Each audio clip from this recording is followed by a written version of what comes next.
Okay, bro, like, I mean, yo, fire! Goats! What do you say, bro? Like, yo, this is peak. This is peak. There's nothing that can be done here that can be improved on. This is peak. Hey! In today's video, we're going to be covering the best Igarashi sibling and everyone's favorite karate girl, Kamen Rider JEANNE. Even though this video will only have 2 exhibits and a bonus round, I can tell you firsthand that this script was a bitch to write. Not because it was hard, but JEANNE's really cool. And her storylines are like way better than her brother's. At least to me. And let me see if the setup to the first exhibit can help prove my case. So the first exhibit to talk about is already gangsta in and of itself. Sakura gets a driver in the mail, so becoming a writer at this point is a no-brainer. But in this very emotional 2-parter, our girl is pretty much going through it. Between Aguilera harassing her karate master crashing out with the Deadmans because her son caught an anime virus, and her own family sidelining her, she's not in a really good confident state at the moment.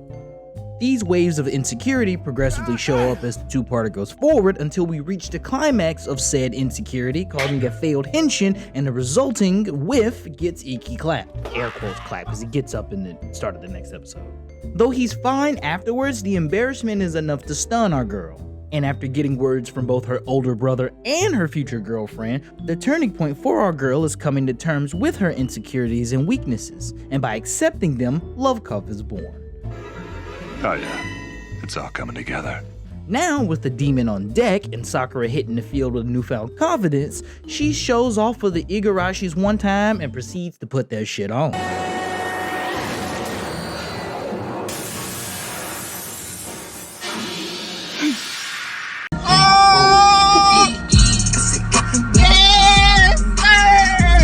The fight starts and we're taken to the intro clip. She clears an easy QTE before charging headfirst into a crowd of jobbers. From there, she starts putting numbers on the board before dropping an easy level 1 special, clearing the field around her. She puts her brothers on babysitting duty while she keeps her style gauge going, and Sakura's really out here shooting for Rookie of the Year.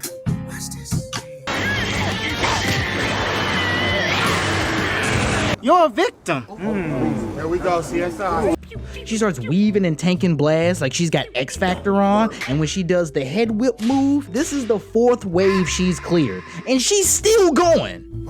And let's not forget, she's fighting the monster of the week as well, so she's fighting like hordes of people and the boss. What is this, Dynasty Warriors? This shit ain't nothing to me, man.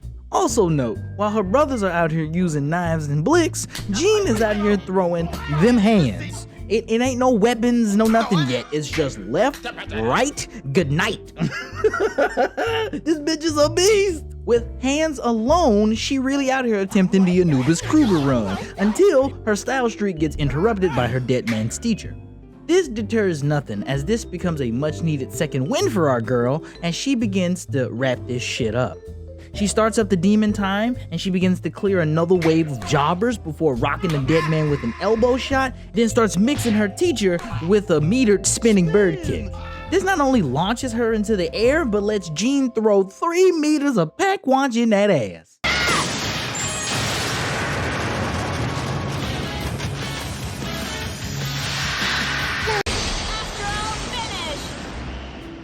JEANNE has the best lady writer fight debut in my personal opinion. I love how much narrative care she's given and how it melds perfectly into her becoming a writer. Thematically, the awakening of their inner demons is a narrative sign that an Igarashi sibling is about to become a writer, aka a more complicated version of the man versus self character conflict. But unlike having an inner racist or a red-pilled emo version of themselves inside of them, Sakura's inner demon is a reflection of her old self. She even says, "That's how I used to be," indicating the change within her was so great that it caused her inner demon to become a cute plushie. After all, love cough is the embodiment of her weakness, so by accepting it, she uses it as a power as well. This is also why she gets an arsenal of weapons rather than a new form, outside of the one we'll mention later. All of that just means that Sakura has always had the power, she just needed the conviction and will to reach it. In a lot of ways, I would put her on par with Hirobi, meaning that a locked-in gene is a deadly gene. Once she sets her mind to something, great things can occur, taking us to our second and final exhibit. Alright, to get to the good parts, we're gonna speed blitz through this setup. So the most important things to note are, Sakura joins a secret rebel organization called Weekend, who in addition to being her neighbors, are also responsible for her having the Libera driver in the first place. With the Deadman group disbanded and Aguilera being rejected by the BBEG Lord Giff, she's running around harassing Sakura to commit murder. That's just funny if you think about it. Like, Aguilera's like really like, come on, kill me, Sakura, do it. Come on, kill me, do it now. She sounds like Arnold from Predator. Alright, seriously. And turns out Lord Giff has descendants, and it just so happens to be the Igarashi siblings. So them having demons and transforming comes by way of their dad's implanted Latin descent. All of this comes into a head when Aguilera finally gets some get back after taking a series of L's from Sakura, and Sakura was out there just passing out L's up until this point. Both girls seem to be off their A game though, so Aguilera's dub feels kinda hollow. For some reason, she's giving out the vibes that she wants to get clapped, but according to the show's rules at the time, if you got a stamp with no driver, then you're gonna die with the demon you summon. Well, until Gale Thunder shows up. So Sakura asks Iki for help, and the two confront Aguilera together. Aguilera is thoroughly pissed about this, and it doesn't make sense to Sakura until the crescendo of the fight. Then it clicks. Aguilera is tied to Sakura in the same way Kenzan and Destas from Saber are, or as Taro and Sonoe are in Dawn Brothers, where both characters are tied to one another both on and off the battlefield. Aguilera knows that they have a connection that transcends reason, so Sakura is the only one with the right to defeat and save her. This thought shows up at the last minute as Sakura saves Aguilera before Iki could wrap this shit up. This resulted in a destroyed Libera driver and a fog cloud brain Sakura, but she gets focused for what's to come. Later. Both Sakura and her inner demon mentally lock in for their upcoming event with Aguilera, so the plan is twofold. Take her on a date to enjoy herself, and then end it all with their final clash. Part 1 goes off without a hitch, with Iki and Vice fighting against Val to prevent them from interfering. And after the two find the perfect spot, they prepare for their final showdown by putting that shit on and start swapping hands. And goddamn, wait a minute. Yo, they really smacking the shit out of each other. God damn. I don't know if this means something to you, but it means something to me. When Jeanne pulls out the fans, she starts putting Aguilera in that Kujaku's window. But after tanking the level 1 finisher, Aguilera proves that it'll take more than that to end it now. Suddenly, the goddamn goat, George, shows up and tosses Jeanne a new stamp that gives her a new weapon in the form of, nigga, that's just Jackal's scythe. Y'all ain't slick. Are you serious right now, bro? Anyway, after landing a few practice swings with it and being attuned to it, Jeanne decides that it's time to wrap this shit. Aguilera starts her "this is farewell" speech, but Sakura calls objection, and rather than killing her, she separates her from her demon. Sakura Uno reverses Aguilera's despair with hope and love, and the two eventually rock together in Weekend.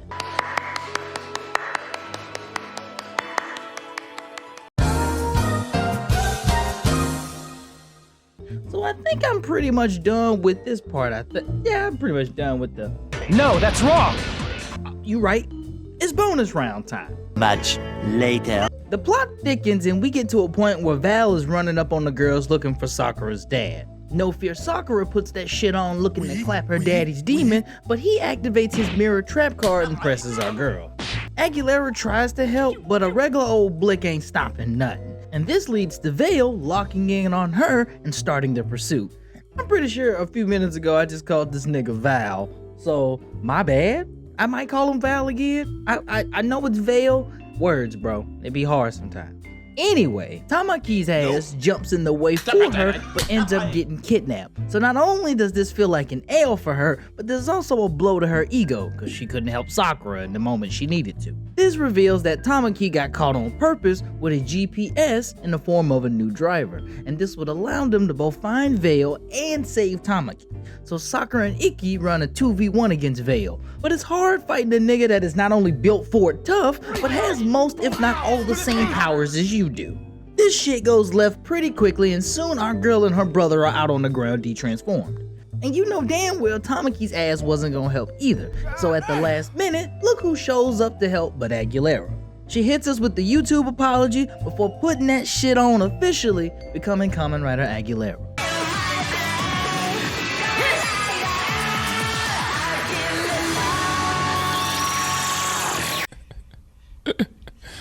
Sensational. This really was a surprise for me, but some of y'all gonna be in my comment section going, "You didn't see that coming?" Anyway, fight starts with her putting Veil in that blender and nailing perfect QTE dodges. When she gains some distance, she's quick to drop a level 1 meter attack on his ass, and since Veil doesn't have her stamp, he's basically free eats. In that moment, she starts talking her shit about atoning for her sins while putting Veil in another Queen Bee combo. She announces her new identity while redirecting Aguilera as a warrior of redemption. That's tough! Goating Veil into blender number 3, she beautifully combos this into a level 3 finisher and wraps this shit up.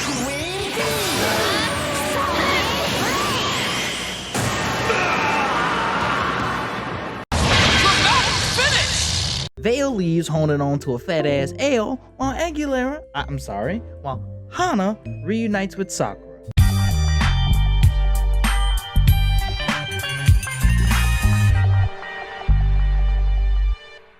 Let me be transparent with you, pimp. This was by far the longest and the most difficult part of this video to write, just because of how well both Sakura and Hana's character arcs and development are entwined with one another. Now don't get me wrong, this kind of thing is not new. Many different series did this too. Hell, I mentioned 2 other series earlier in this video, and if you really want me to put a nail in the coffin on this not being new, Kenzaki and Hajime did this shit years ago. The reason why it's more highlighted in this context is because this is a boy-targeted show, but the ladies, in my opinion, have the better compelling story. Sakura and Hana have been involved with one another since the beginning of the series, to such a point that Sakura's push to become a writer literally becomes the catalyst for Hana becoming one. Sakura's development is integral with Hana's arc. After Sakura becomes JEANNE, she pretty much stays the same. Her resolve to fight with her siblings as well as saving Hana, who's Aguilera at this time, guides her throughout the majority of the series. Anytime during that, we see more of Sakura, fleshing her character out more. Meanwhile, Aguilera has to come with the terms that her entire life was built on the goal of being the wife GIF, or wife of GIF, and has been wasting most of her life being propped up to do so, only for him to deny her, much like any normal adult would. A sick Negro. This rejection, coupled with the fact that she did a lot of evil shit to get to this point, adds momentum to her descent as her home, the Deadmans, is gone and she's all alone. This results in her being a demon until she's freed by Sakura, finally freeing her from her past demons. See what I did there? The resolution of her arc results in her becoming the warrior of redemption, Kamen Rider Aguilera, someone who not only helps Sakura in battle, but keeps her in check as well. Not like in check as in like subordinate leader type of ways, but like in any way like a partner would, both platonic and romantic. The best example of this is her reminding Sakura that Lovekov is her partner and doesn't need protecting. This realization sets up Sakura to be more of herself and becomes invincible JEANNE. I want to go over that fight, but the problem is it's borrowed down with her brothers being there. So at that point I should probably just do a Igarashi jumping special.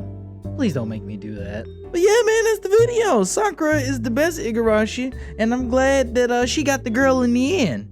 Like, comment, subscribe. If you want an Igarashi special, get this video to 750 likes. A lot of my videos have been getting blocked recently because of edits and stuff. So I appreciate y'all rocking with me and doubling back on stuff. And all the support is really appreciated. With that being said, give me $5. I think think it's really interesting how they don't call her Muteki G. Instead, they call her